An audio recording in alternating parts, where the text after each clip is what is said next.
My name is Hans Kruger, and I would like to talk to you today about Delta's housing affordability crisis. And what we'd like to do essentially is to answer two questions. Are shelter costs really increasing? And does this impact the Delta community?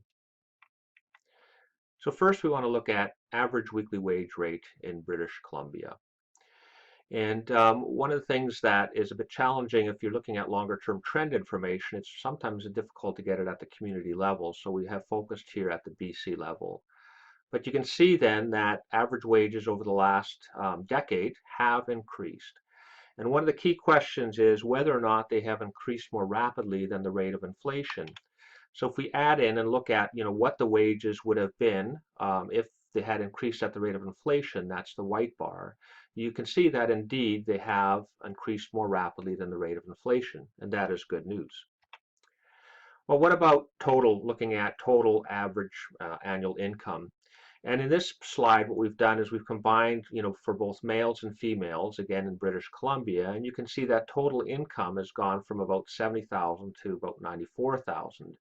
Now, by total income, we mean not just the amount of money you earn at your regular job, but any other sources of income as well. So that might include, for example, revenue from a homestay student, or a suite that you have, or a small business that you're running on the side in addition to the job that you're going to.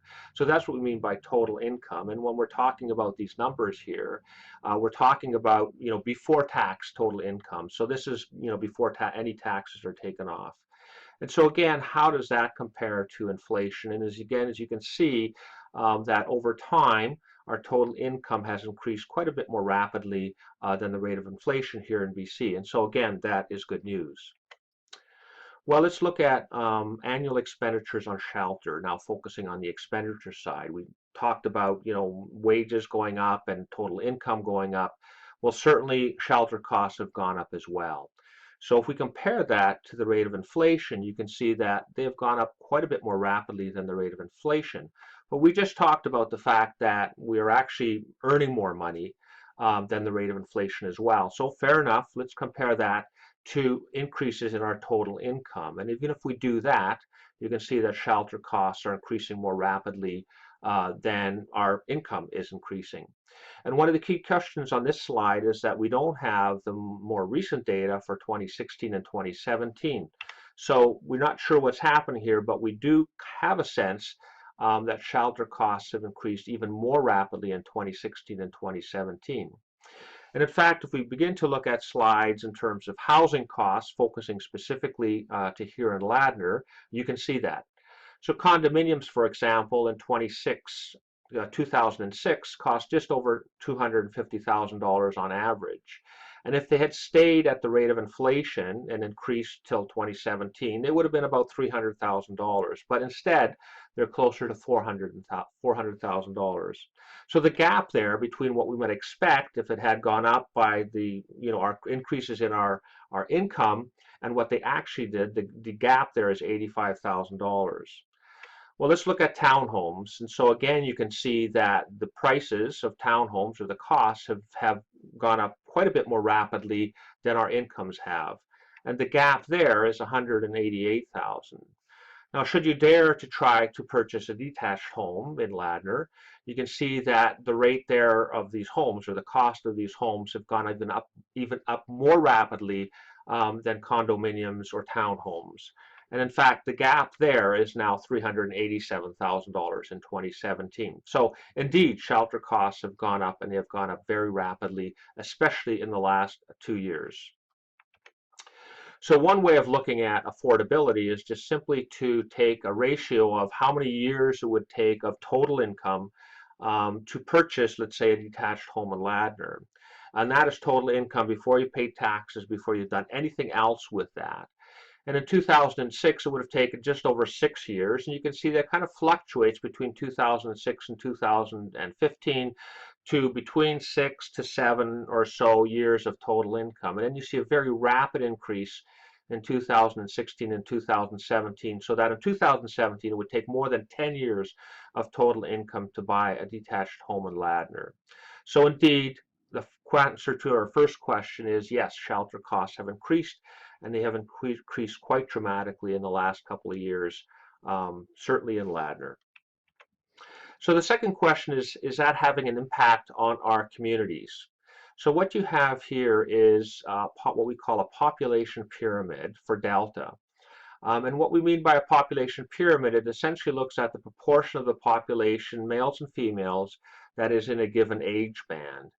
And what we would like you to look, this population pyramid is for 1991, and we now have population pyramids. What you'll see is a number of population pyramids, one for each of the next 5 years. So we'll have one for 96, 2001, and so on. And what we would like you to do is to focus on the group of individuals in the 25 to 40-year age band. That is when, on average, people are having young families and when shelter costs can be the most problematic. The average woman starts having a family about age 28 to 32. So this is the group that we're interested in, and what we've done is we've kept these circles there so you can see how this population is shifting and changing over time. So this is 1996, for example. If we move to 2001, then to 2006, you can see how that group of individuals is leaving Delta, essentially. 2011, and then 2016, the most current time. Now, you may say to me, well, Hans, this is happening potentially all across BC. For example, as the aging baby boomers, more and more people are in that 60, year age band, and you can see that in these population pyramids as well. So, fair enough, what we've done in the next slides is compared the Delta population to the BC population. And again, what we've done here, we've started in 1996. And you can see that the age bands in the 25 to 40-year-old groups are relatively the same in Delta as they are throughout the rest of BC. But as we start moving this forward to 2001, and then to 2006, 2011, and then 2016, you can begin to see that there is a gap, particularly in the 25 to 35-year age group. And so those folks are just not living anymore in Delta. We also have population pyramids for some of the sub-communities within Delta. So this one is for North Delta in 2016. And again, just looking at the sort of the 25 to 40-year-old age band. The next one is for the Ladner population. You can see there's even less in that age group in Ladner than there are in North Delta. And finally, Tsawwassen. And you can see there's quite a dramatic shift away from this age band of individuals living in Tsawwassen. So the next thing we'd like to do is to show you a video from Generation Squeeze, which pulls a lot of this information together.